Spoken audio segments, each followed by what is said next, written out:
আজকে আমার একটা অনেক পছন্দের মাছ দিয়ে মানে রান্না করবো এই রেসিপিটা। তো সেই জন্য এখানে দিয়ে দিব সামান্য পরিমাণ হলুদের গুঁড়া। যেহেতু ঝাল বেশি খাই এই জন্য একটু লাল মরিচের গুঁড়াটা একটু বেশি দিলাম।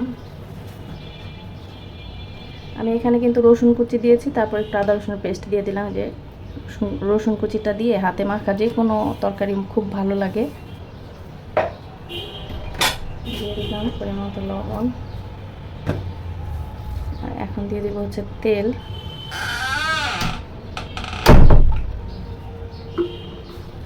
ছোটো মাছে আলু দেই, কারণ আলু না দিলে আমার বাচ্চারা আবার তরকারিটা পছন্দ করে না, সেজন্য একটুখানি আলু দিয়েছি। এটাকে এখন খুব ভালো করে মাখিয়ে নিব।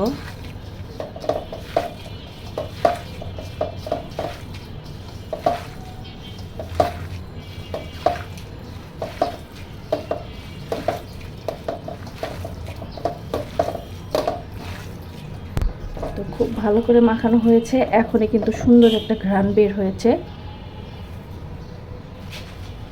এই হচ্ছে আমার পছন্দের মাছ। ছোট মাছের মধ্যে মলা মাছ অনেকেই পছন্দ করে, আর আমার সব ধরনের ছোট মাছই খুব পছন্দ। এখন এটাকে খুব ভালো করে মাখাবো।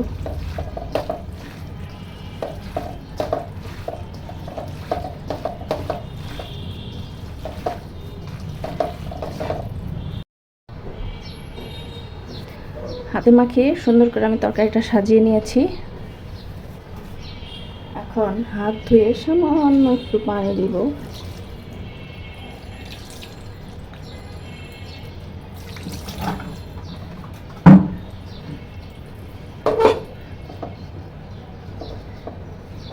এখন হচ্ছে চুলাটা জ্বালিয়ে দিলাম।